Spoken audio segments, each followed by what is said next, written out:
There's a character in a world full of people who can see who's blind and who becomes one of the most powerful fighters anyone in that world has ever seen, not despite being blind, because of it. She perceives the world through vibrations in the ground more precisely than anyone else perceives it through their eyes, and the people who spent her entire childhood telling her she was fragile, breakable, incapable of taking care of herself, never once bothered to find that out. Her name is Toph, and today you're going to find out what she understood about independence that you, with people underestimating you far less severely, still led to find what you think you're capable of. Think about the last time you didn't apply for something, didn't speak up in a room, didn't try a skill you were curious about because some old voice in your head, a parent, a teacher, an ex who made one offhand comment years ago, had already decided the outcome for you before you ever attempted it. Most of us carry at least one voice like that, quietly running our decisions in the background. Toph's version of that voice belonged to the two people who raised her, who loved her, and who were completely, provably wrong. Toph was born into one of the wealthiest, most prestigious families in the Earth Kingdom, the kind of family with servants, estates, and a reputation to protect. She was also born blind, and her parents, the Beifongs, decided almost immediately that blindness meant fragility. They kept her hidden from the world, restricted her movement, spoke for her in conversations, treated every part of her life as something requiring their constant supervision and protection. It wasn't cruelty exactly. It came from love, or at least from something that looked like love from the outside, a fear of losing her, an assumption that without their constant intervention, she couldn't possibly survive on her own. But it functioned exactly like cruelty in practice, a child from her earliest memories being told in 1,000 small ways that she was too weak to be trusted with her own life. Hold on to that detail because everything that follows is a direct response to it. The independence Toph builds for herself later doesn't come from a supportive family cheering her on. It comes from a family that spent years actively working against the idea that she could ever be capable of anything on her own. There's a specific kind of damage in this type of overprotection that's easy to miss because it doesn't look like abuse from the outside. It looks like devotion. Servants hover, doctors are consulted constantly. Every possible risk gets planned around in advance. To an outside observer, it might even look like the most attentive parenting imaginable. But the message underneath all that attention, repeated daily for years, is unmistakable. You cannot be trusted with your own life. And a child absorbs that message long before she's old enough to question whether it's actually true. As a young child, Toph wanders away from her family's estate and encounters badger moles, enormous, entirely blind creatures who happen to be the original earthbenders in that world's history, the ones who first taught humans how to bend earth at all, thousands of years earlier. Watching them, she notices something nobody in her life has ever told her. They don't navigate the world through sight. They sense it, through vibrations traveling through the ground, reading the shape of everything around them with a precision that doesn't need eyes at all. Toph starts learning from them in secret, teaching herself to bend earth the same way, not by copying how sighted earthbenders do it, but by developing an entirely different method built specifically around the one sense her family assumed made her helpless. There's a detail in this that's easy to rush past. The creatures teaching her are blind too. Toph doesn't just discover a technique out in that cave. She discovers the first beings in her entire life who aren't operating from the assumption that blindness means limitation.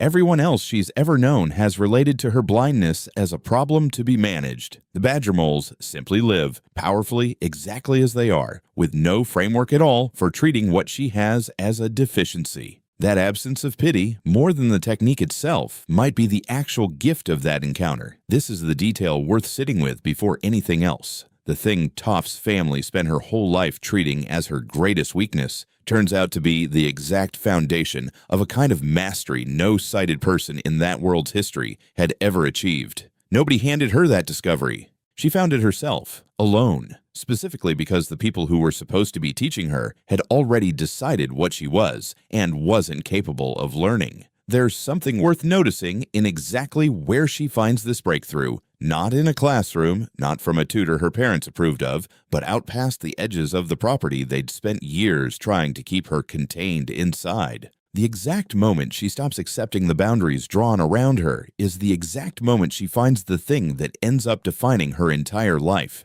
That's not a coincidence worth glossing over. The breakthrough was never going to happen inside the walls built to keep her safe, because those walls were built by people who'd already concluded in advance what she was and wasn't going to be capable of finding. For years, Toph lives two completely separate lives. At home, she's the fragile daughter her parents believe her to be. Soft-spoken, obedient, performing helplessness because it's easier than fighting a battle she doesn't think she can win inside those walls. In secret, she becomes an underground earthbending fighter, competing anonymously under a different identity, undefeated, feared by opponents who have no idea the tiny blind girl standing across from them is about to dismantle them completely. Nobody in the fighting arena knows who she really is. Nobody at home knows what she's capable of. She builds an entire identity, an entire skill set, an entire reputation without a single person in her actual life witnessing any of it, because the moment they did,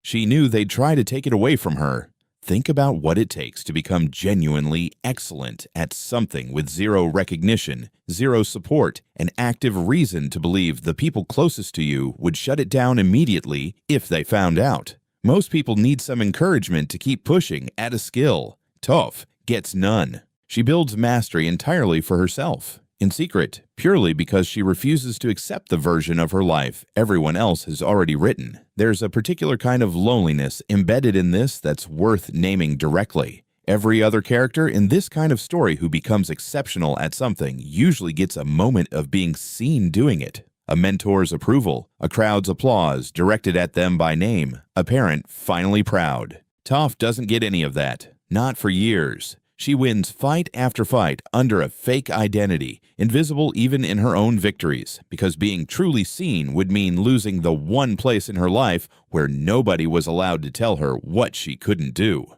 Eventually, Toph gets the chance to leave, to join Aang, and help him learn earthbending, the exact skill her parents have spent her whole life pretending she couldn't safely practice at all. She doesn't hesitate for long. She chooses to leave behind wealth, comfort, an entire life of physical safety in exchange for uncertainty, danger, and actual freedom. This isn't a small decision. She's giving up guaranteed protection for a life where nobody is going to catch her if she falls, literally or otherwise. Her parents would call this reckless. Toph calls it the first time she's ever actually gotten to decide anything about her own life for herself. You know people, maybe you are one, who've stayed inside a comfortable, safe version of their life, specifically because leaving it means giving up guarantees, a job that's safe but suffocating, a family dynamic that's stable but shrinking. Toph proves something uncomfortable about that trade-off. Sometimes the safety being offered was never actually protecting you. It was just containing you, dressed up as care. It's worth being precise about what Toph actually gives up here, because it's substantial. She's not walking away from nothing. She's walking away from wealth, from physical comfort, from a level of material security most people in that world could never dream of. On paper, staying is the obviously rational choice. And she leaves anyway, because she's finally worked out something most people who stay never quite let themselves fully admit. Comfort and freedom aren't the same thing. And a life can be safe in every measurable way, while still slowly suffocating the person living inside it. Once she joins the group, Toph becomes Aang's earthbending teacher, not because anyone appointed her to the role out of sympathy, but because she's simply the most skilled earthbender available. Full stop. She pushes him hard, refuses to coddle him, treats his own excuses about difficulty exactly the way she'd want someone to treat hers, with zero patience for self-pity. There's something pointed in the fact that the group's harshest, most demanding teacher is the one person everyone assumed would need the most accommodation. Toph doesn't ask for special treatment, and she doesn't extend it either. She teaches from a place of total confidence in her own ability, a confidence her entire childhood was specifically engineered to prevent her from ever developing. Ask yourself honestly, how much of your own hesitation to lead, to teach, to take charge of something comes from believing you first need someone else's permission or validation before you're allowed to act like you know what you're doing? There's a specific irony worth sitting with here. The people who spent years deciding Toph couldn't be trusted with basic independence never once considered that she might end up being the most qualified person in an entire group to guide someone else's growth. Authority, in her case, was never granted by a title or a credential. It was simply demonstrated repeatedly through actual skill nobody could argue with once they saw it in action. She doesn't wait for someone to certify her as a teacher. She just starts teaching because the results speak clearly enough that permission becomes irrelevant. Later in the story, Toph does something no earthbender in the history of that world has ever managed. She figures out how to bend metal, a material every other earthbender considered impossible to control, because unlike natural earth, metal has been processed and purified, stripped of the raw impurities benders were thought to need in order to move it at all. She doesn't do this because someone teaches her. She does it because she refuses to accept the premise that it's impossible in the first place, using the same seismic sense everyone once assumed was a disability to feel the tiny remaining impurities inside refined metal that every sighted bender before her had simply never noticed were there. This is worth sitting with directly. The exact trait her family spent her childhood treating as a limitation is the specific reason she becomes the first person in recorded history to do something every expert in the field considered flatly impossible. Her blindness isn't overcome in this moment. It's the entire mechanism of the breakthrough. How many limits have you accepted as fixed simply because everyone around you agreed they were fixed, without ever testing whether the impossible part was really about the task or just about nobody having approached it the way you specifically could? There's a broader pattern worth pulling out of this specific moment because it applies well beyond bending metal. Every impossible that gets overturned in history follows roughly the same shape. A group of genuinely skilled, genuinely knowledgeable people agree on a limitation, and that agreement calcifies into something that stops getting questioned, not because anyone retested it, but because enough qualified people already said no. Toph never got the memo that said no, partly because nobody thought a blind child needed to be consulted about what earthbending could or couldn't do. Being left out of the conversation, in this one specific case, turned out to be the exact thing that let her solve what everyone inside the conversation had already given up on. This is where most people misread what Toph's arc is actually about. It looks, on the surface, like a story about proving her parents wrong, about showing them eventually how capable she really was. But that's not quite what drives her. She doesn't build her skill, her confidence, or her independence as a message aimed at anyone else. She builds it because she simply refuses to let someone else's doubt become the ceiling on what she believes she can do. If Toph's independence were really about proving her parents wrong, it would still depend on them, on their eventual approval, their eventual apology, their eventual recognition of how wrong they'd been. It doesn't. She becomes exactly who she is, whether or not they ever come around, whether or not they ever see it, whether or not they ever say a single word of acknowledgement. Real independence, the way Toph lives it, isn't, "I'll show them."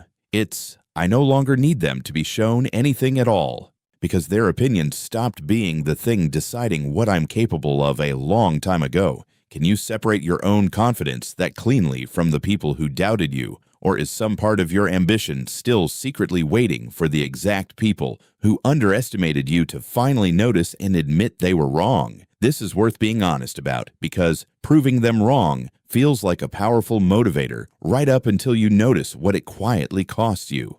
It keeps the doubters in charge of your timeline, your milestones, your sense of when you finally made it. Because the goalpost isn't your own satisfaction, it's their eventual reaction. Toph's version of confidence never checks for that reaction at all. She doesn't perform her competence for an audience that might finally come around. She simply exercises it, consistently, whether anyone from her old life is in the room to witness it or not. Later in the story, Toph's parents track her down, still convinced she needs to come home, still operating from the same belief that shaped her entire childhood, that she's incapable of surviving without their protection. And Toph, now genuinely powerful, genuinely capable, genuinely proven in ways they never witnessed, still has to have the confrontation directly, telling them to their faces that she isn't coming back to the life they've built for her. This isn't easy just because she's stronger now. Standing up to the people who raised you carries its own weight, regardless of how capable you've become in the meantime. There's still a pull toward their approval, still a part of you that wants them to finally understand instead of just accept defeat. Toph doesn't get the satisfying version where they suddenly see her clearly and apologize for years of doubt. She just gets to keep being who she's become, whether or not they ever catch up to it. There's something worth naming about how uneven this exchange stays, even at its most resolved. Her parents' fear doesn't fully disappear just because Toph has proven herself capable 100 times over. Some people never fully update their picture of you, no matter how much evidence stacks up against it. They keep responding to the version of you that existed years ago, the one frozen in whatever moment they last felt they understood you. Toph's independence has to include making peace with that possibility, that some of the people whose approval mattered most might simply never fully arrive at seeing her clearly, and that waiting for them to get there isn't a plan she can build a life around. Now forget about Toph for a second and think about you. Think about who first taught you what you were and weren't capable of. A parent, a teacher, a sibling, someone whose doubt about you got absorbed so early and so completely that you've been treating it as fact ever since, without ever really testing whether it was true. Think about the skill you never tried to develop because someone once implied, casually or seriously, that it wasn't the kind of thing you'd be good at. Toph was told by the people closest to her, in the most literal and repeated way possible, that she was too fragile to survive on her own. She had every reason to believe them. They were her parents. They'd known her since birth. Their fear for her came wrapped in something that looked exactly like love. And she still built, in secret, an entirely different version of herself that they never got a vote in. And you, with doubts that almost certainly came with far less authority behind them, have probably still let someone else's low expectation of you become your own private ceiling. Decided that some limitation, real or assumed, defines the whole shape of what you're allowed to attempt. Let someone who was wrong about you stay right in your head, indefinitely, just because they said it first and said it loudest. Think about the specific shape that voice takes in your own life. Maybe it's a teacher who told you, once, offhand, that you weren't a math person, and you've quietly organized decades of choices around avoiding anything numbers adjacent ever since. Maybe it's a parent who called you the sensitive one of the family, and you've spent years assuming that meant you weren't cut out for anything requiring toughness. Toph's doubters had a lifetime of access to her, unlimited opportunity to reinforce their verdict, and total authority as her actual parents. Whoever planted the doubt running quietly in your own head almost certainly had less standing than that. And you've still been treating their opinion as settled fact. Toph isn't independent because nobody ever doubted her. She's independent despite being doubted by the very people whose job it was to believe in her most. Her confidence wasn't handed to her by anyone's encouragement. It was built entirely on her own terms, in secret, without permission, specifically because permission was never going to come. You don't have to confront anyone today. You don't have to prove anything to the people who doubted you or suddenly develop total self-belief overnight just because you watched a video on YouTube. But maybe you can start by asking yourself, honestly, whose old doubt about you've been quietly treating as fact, and whether it was ever actually true or just the first opinion you heard about yourself before you had the chance to test it for yourself. There's one final thing worth saying plainly, because it's easy to walk away from a story like this thinking independence means never needing anyone, never wanting connection, never caring what people think of you at all. That's not really what Toph's arc argues either. She still forms deep, loyal bonds with the people she chooses to travel with. She still cares, in her own blunt way, about the people around her. What she refuses isn't connection itself. It's letting connection come at the price of someone else deciding permanently what she's capable of. Independence was never about needing nobody. It was about making sure the people in her life got to know her, rather than getting to define her.